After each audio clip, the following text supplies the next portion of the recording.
هي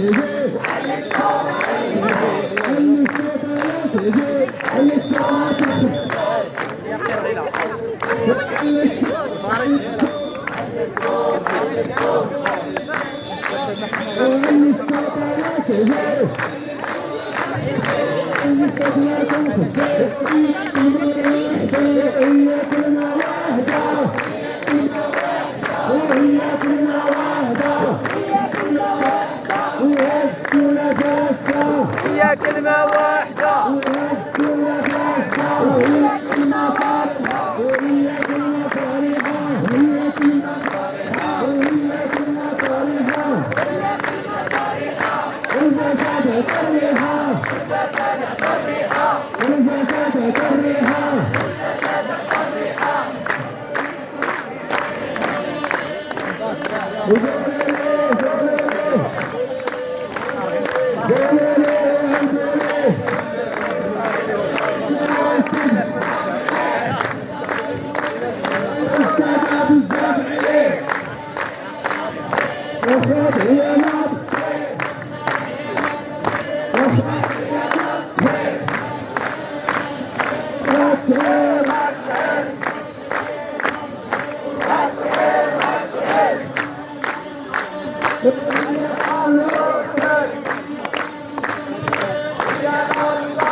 رتبي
كنلاحظ حضور جمعية آباء، جمعية أمهات وآباء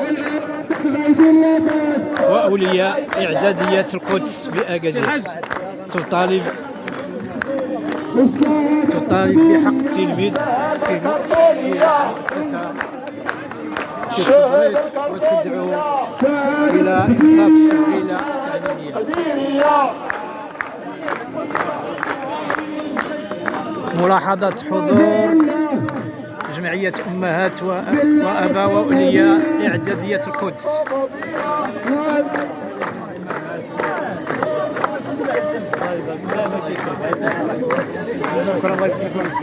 الله يعاون.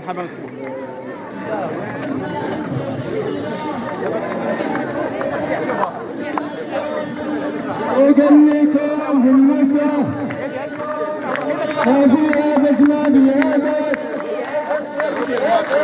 استدغيت اللابس واستدغيت اللابس تحياني ضلع ثلاثة ضائعين نرتفع شعار الكرم اليوم شعار الكرامة اللي عنده في الورقه يحاول يتبع معنا ان شاء الله. نحاولوا نديروا يتسمع باعلى صوت ممكن. سلام لمن ناضل، اللي عنده الورقه يتبع، اللي ما عندوش نحاولوا نردوا مع الحلقيه. ماشي قرب الباب.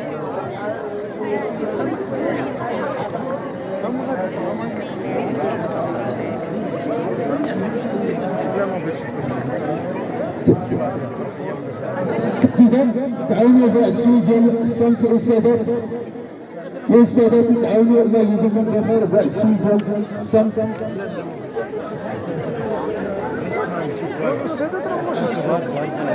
إذا كان شي بليصة نصوروا شوية مزيان. دخل داخل، دخل كاع نتظر على الحلقة. لا قالوا لي باش لا. دخل داخل نصوروا أستاذ. يا ودي لا غير خلي غير هنا غير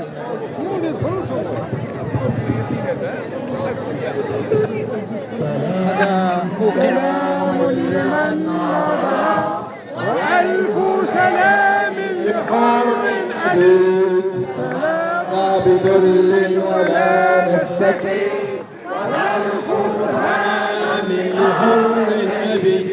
إمام الحياة حي نظام لحر شقي.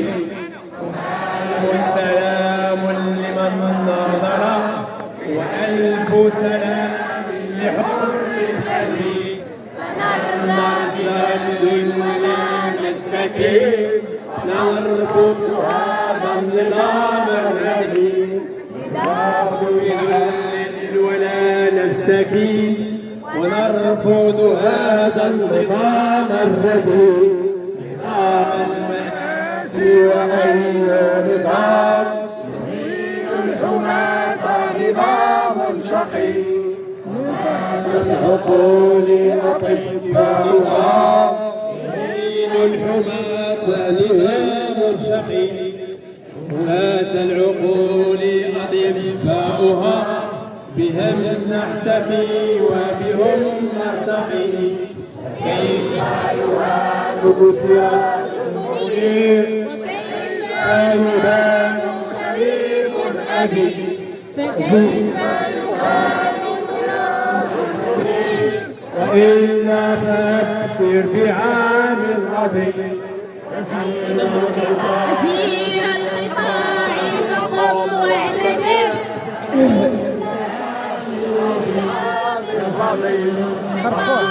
فقم واعتبر وإلا فأبشر بعام الربيع. فنحن لها دائما أبدا سبيل الكرامة واضح جلي. سبيل الكرامة واضح جلي. سبيل الكرامة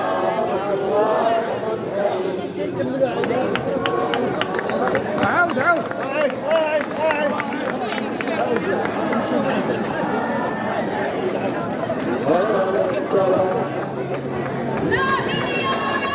ناضل ناضل ناضل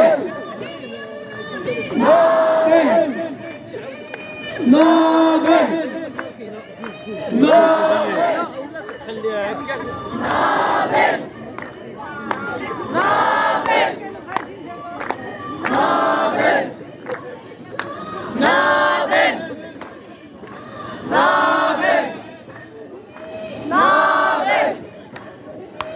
ناضل ناضل ناضل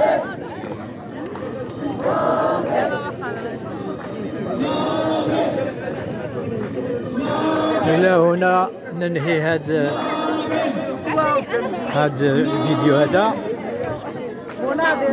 الاحتجاج مازال مستمر، وعلى ما أظن وربما غادي تكون المسيرة، ما نعرف. المهم مازال ما عرفنا واش تكون المسيرة. على العموم احنا درنا لكم هاد جوج فيديوهات، الفيديو الأول وهذا الثاني اللي غادي ننشروهم بوقيع قدماء المحاربين وذوي الحقوق من أجل إطلاع على نضالات أسرة التعليم، أساتذة وأستاذات، ومن أجل رفضهم للنظام الأساسي أو المرسوم الوزاري للنظام الأساسي هادف إلى تحطيم كرامتهم وكرامة الأستاذ فوق كل اعتبار، كرامة الأستاذ والأستاذة فوق كل اعتبار، لأن كرامة الأستاذ والأستاذة مرتبطة بالمدرسة العمومية والتعليم الجيد والتعليم المجاني. وأبناء الفقراء في حاجة إلى تعليم عمومي جيد ومجاني. مخططات الدولة خطيرة، التعليم الطبقي خطير. المسؤولين حتى واحد ما كيقراو ولادو في المدرسة العمومية مع الأسف الشديد. أغلبية ديالهم كيقراو خارج الوطن في البعثات أو لا في البعثات أو المدارس الأجنبية، سواء جامعات أو معاهد أو مدارس، والبعثات الأجنبية داخل الوطن، كذلك مدارس خصوصية عالية الجودة. لكن أبناء الشعب المغربي الفقراء باغيين يحرموهم التعليم، وهذه سياسة من بداية ما يعرف بالاستقلال. الجيل ديالنا حنا تحرم في الستينات والسبعينات والثمانينات، العالم المنسي، العالم القروي. مع الأسف مازال العالم القروي والعالم المنسي وأبناء الفلاحة الصغار والفقراء بالعالم القروي مازال مستمر تهميشهم في حقهم من التعليم الجيد والمجاني. تحية لكم، ولنا فرصة مقبلة إن شاء الله، وربما إلى ساعتني الظروف الصحية غادي ندير صوتية أو غادي ندير حلقة في هذا الموضوع هذا، لأن موضوع الكرامة والحق في العيش الكريم والحق في التعليم له ارتباط كبير بالملف المطلبي لقدماء المحاربين وقدماء العسكريين اللي كيعانيوا حتى هما من سياسات التهميش والحقرة والإهانة والظلم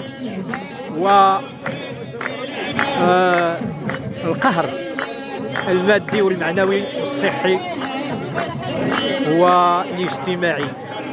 تحية لكم، ولنا فرصة مقبلة.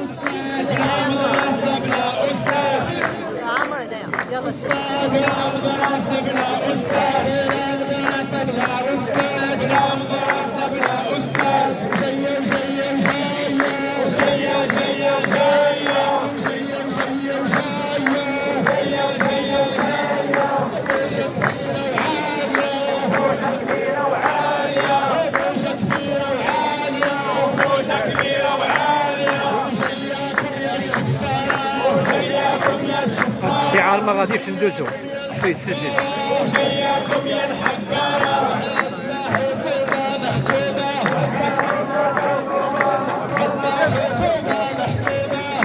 حكومة محكومة،